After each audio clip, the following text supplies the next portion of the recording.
ಆತ್ಮೀಯರಿಗೆ ಶಿವಕುಮಾರ್ ಸ್ವಾಮಿ ಯರಬಾಗನ ನಮಸ್ಕಾರಗಳು ಹಾಗೂ ಗುರುಮನೆ ಚಾನಲ್ಗೆ ಆತ್ಮೀಯ ಸ್ವಾಗತ. ಇದನ್ನು ನಾವು ಮಧ್ಯಪ್ರದೇಶದ ಓಂಕಾರೇಶ್ವರ ಜ್ಯೋತಿರ್ಲಿಂಗದ ದರ್ಶನವನ್ನು ಮಾಡೋಣ ಬನ್ನಿ. ಓಂಕಾರೇಶ್ವರ ಜ್ಯೋತಿರ್ಲಿಂಗವು ಈ ಒಂದು ನರ್ಮದಾ ನದಿಯ ದಂಡೆಯಲ್ಲಿ ಬರ್ತದೆ.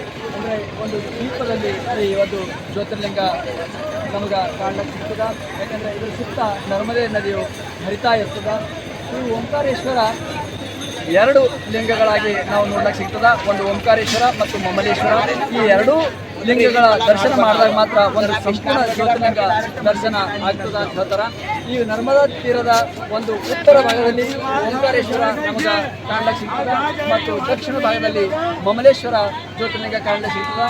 ಇವೆರಡೂ ದರ್ಶನ ಮಾಡಿದಾಗ ಒಂದು ಸಂಪೂರ್ಣ ಒಂದು ಜ್ಯೋತಿರ್ಲಿಂಗ ದರ್ಶನ ಆಗ್ತದೆ ಅಂತ ಹೇಳ್ತಾರೆ. ಇನ್ನು ವಿಶೇಷವಾಗಿ ಏನಪ್ಪ ಅಂತಂದ್ರೆ ಶಿವನು 3 ಲೋಕಗಳನ್ನು ಸಂಚಾರ ಮಾಡಿ ಈ ಒಂದು ಸ್ಥಳಕ್ಕೆ ಬಂದು ರಾತ್ರಿ ವಿಶ್ರಾಂತಿ ತೆಗೆದುಕೊಳ್ತಾನ ಅಂತ ಹೇಳಾಗ್ತದೆ.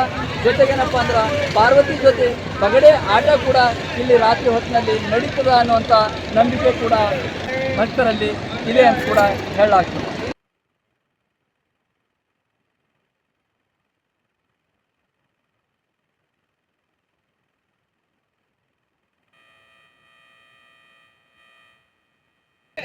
ಓಂಕಾರೇಶ್ವರ ಜ್ಯೋತಿರ್ಲಿಂಗಕ್ಕೆ ದರ್ಶನಕ್ಕೆ ನಾವೆಲ್ಲ ಹೋಗ್ಬೇಕಾಗ್ತದ.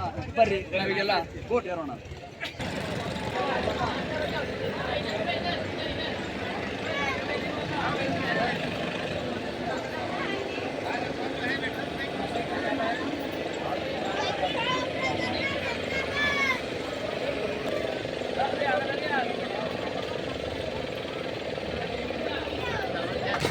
ಈಗ ನಾವು ಬೋಟ್ ಮೂಲಕ ಈ ಒಂದು ನರ್ಮದಾ ನದಿಯ ಮೂಲಕ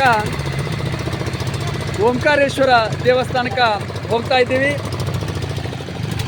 ಈ ಪವಿತ್ರವಾದ ನರ್ಮದಾ ತೀರದ ದಂಡೆಯಲ್ಲಿ ಈ ಓಂಕಾರೇಶ್ವರ ದೇವಸ್ಥಾನ ಬರ್ತದೆ.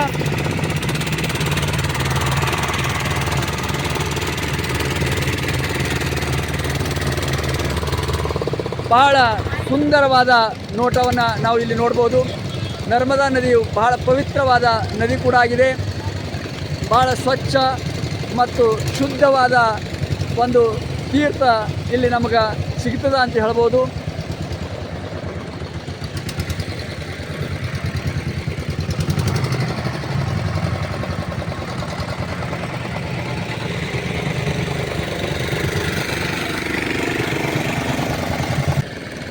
ನಮ್ಮೆಲ್ಲ ಯಾತ್ರಾರ್ಥಿಗಳು ಈಗ ಆಚೆ ದಡದಿಂದ ಈಚೆ ದಡೆಗೆ ಅಂದರೆ ಓಂಕಾರೇಶ್ವರ ದೇವಸ್ಥಾನವಿರುವಂಥ ದ್ವೀಪಕ್ಕೆ ನಾವೆಲ್ಲರೂ ಈಗ ಬಂದಿದ್ದೇವೆ.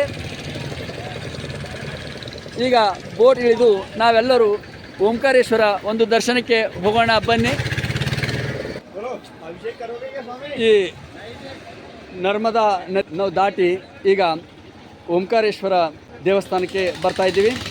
ಮೆಟ್ಟಿಲುಗಳು ಏರುವುದರ ಮೂಲಕ ಈ ದೇವಸ್ಥಾನದ ದರ್ಶನಕ್ಕೆ ನಾವು ಮೇಲೆ ಹೋಗಬೇಕಾಗ್ತದೆ. ಇಲ್ಲಿ ದೇವಸ್ಥಾನಕ್ಕೆ ಹೋಗೋ ಟೈಮಿಗೆ ನಮಗೆ ರಾಮ ಮಂದಿರ ಮತ್ತು ಪಂಚಮುಖಿ ಗಣೇಶ್ ಮಂದಿರ ಇವೆಲ್ಲ ದರ್ಶನ ಕೂಡ ಆಗ್ತದೆ.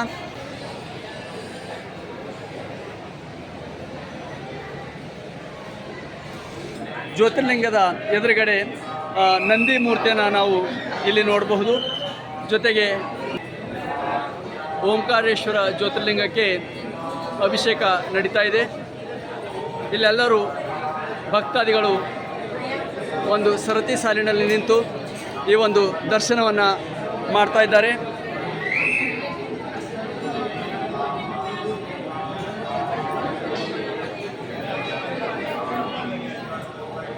ಎಲ್ಲ ಜನರಲ್ಲಿ ಭಕ್ತಿ ಭಾವದಿಂದ ಬಂದು ಈ ಒಂದು ಜ್ಯೋತಿರ್ಲಿಂಗದ ದರ್ಶನವನ್ನು ಮಾಡ್ತಾ ಇದ್ದಾರೆ. ಈ ದೇವಸ್ಥಾನ ಒಂದು ಸುಂದರವಾದ ವಾಸ್ತು ಶಿಲ್ಪವನ್ನು ಕೂಡ ಹೊಂದಿದೆ.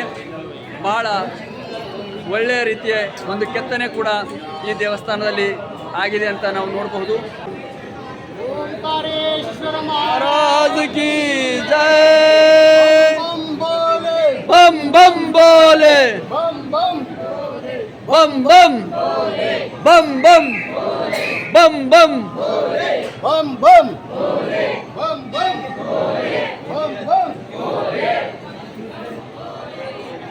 ಭಕ್ತರ ಒಂದು ಜಯಘೋಷಗಳೊಂದಿಗೆ ಜ್ಯೋತಿರ್ಲಿಂಗದ ದರ್ಶನವನ್ನು ಕೂಡ ಭಕ್ತಾದಿಗಳು ಬಹಳ ಭಕ್ತಿಯಿಂದ ಮಾಡ್ತಾ ಇರ್ತಾರೆ. ಇಲ್ಲಿ ಹಲವಾರು ಭಕ್ತರು ವೈದಿಕರಿಂದ ಭಕ್ತಿ ಭಾವದೊಂದಿಗೆ ಪೂಜೆಯನ್ನು ಕೂಡ ಮಾಡಿಸ್ತಾ ಇರ್ತಾರೆ. ಹಾಗೂ ಹಲವಾರು ಜನರು ಕೊರಳಲ್ಲಿ ರುದ್ರಾಕ್ಷಿ, ಕೈಯಲ್ಲಿ ನಾಡ ಕಟ್ಟಿಕೊಳ್ಳುವಂಥ ಭಕ್ತಾದಿಗಳು ಕೂಡ ಇಲ್ಲಿ ನಮಗೆ ಕಾಣಲು ಸಿಗ್ತಾರೆ. ಈಗ ನಾವು ಒಂದು ಓಂಕಾರೇಶ್ವರ ಜ್ಯೋತಿರ್ಲಿಂಗದ ದರ್ಶನ ಮಾಡಿಕೊಂಡು ಮಮಲೇಶ್ವರ ದರ್ಶನಕ್ಕೆ ಹೋಗ್ತಾ ಇದ್ದೇವೆ. ಈ ಝೂಲಾ ಮುಖಾಂತರ ನಾವು ಮಮಲೇಶ್ವರಕ್ಕೆ ಹೋಗಬೇಕಾಗ್ತದೆ. ಯಾಕಂದರೆ ಈ ನಡುವೆ ನರ್ಮದಾ ನದಿ ಏನಪ್ಪ ಅಂದ್ರೆ ಹಾದು ಹೋಗ್ತಾ ಇರ್ತದೆ. ಈ ಓಂಕಾರೇಶ್ವರ ದರ್ಶನ ಮಾಡಿದಂಥವ್ರು ಮಮಲೇಶ್ವರ ದರ್ಶನ ಮಾಡಲೇಬೇಕು ಅಂತ ಹೇಳಲಾಗ್ತದೆ. ಯಾಕಂದ್ರೆ ಈ ಎರಡೂ ದರ್ಶನಗಳನ್ನು ಮಾಡಿದಾಗ ಮಾತ್ರ ಒಂದು ಸಂಪೂರ್ಣ ಜ್ಯೋತಿರ್ಲಿಂಗ ಆಗ್ತದೆ ಅನ್ನೋಂಥದ್ದು ಹೇಳಲಾಗ್ತದೆ. ಮಮಲೇಶ್ವರ ದೇವಸ್ಥಾನಕ್ಕೆ ಹೋಗ್ತಾ ಇದ್ದೀವಿ.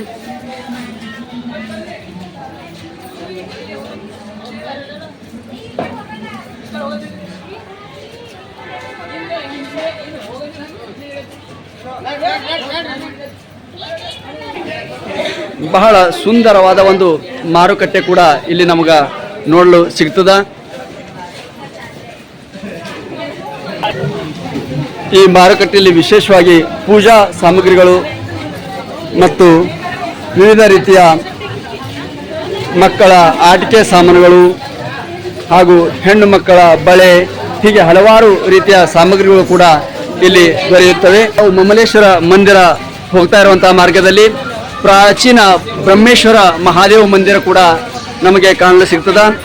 ವಿಶೇಷವಾಗಿ ಇಲ್ಲಿ ನರ್ಮದೇಶ್ವರ ಲಿಂಗಗಳನ್ನು ಸಿಗ್ತಾವ. ಇವುಗಳನ್ನು ಪೂಜೆ ಮಾಡುವುದರಿಂದ ಭಕ್ತರ ಮನೋಭಿಷ್ಟಗಳೆಲ್ಲ ನೆರವೇರ್ತವ ಅಂತ ಹೇಳಲಾಗುತ್ತದೆ. ನಾವೀಗ ಮಮಲೇಶ್ವರ ಜ್ಯೋತಿರ್ಲಿಂಗಕ್ಕೆ ಬಂದಿದ್ದೇವೆ.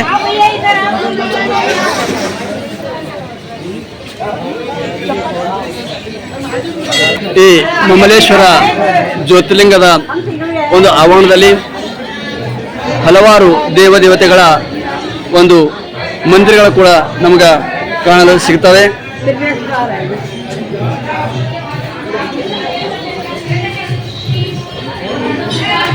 ಈಗ ನಾವು ನೋಡ್ತಾ ಇರೋದು ಮಮಲೇಶ್ವರ ಜ್ಯೋತಿರ್ಲಿಂಗದ ಎದುರುಗಡೆ ಪ್ರತಿಷ್ಠಾಪಿಸಲಾಗಿರುವಂತಹ ನಂದಿ ಮೂರ್ತಿಯನ್ನ.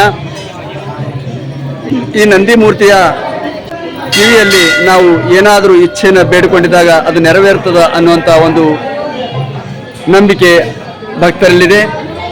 ಸುಂದರವಾದ ಕೆತ್ತನೆಯೊಂದಿಗೆ ನಿರ್ಮಾಣಗೊಂಡಿರುವಂಥ ಈ ದೇವಸ್ಥಾನವಾಗಿದೆ.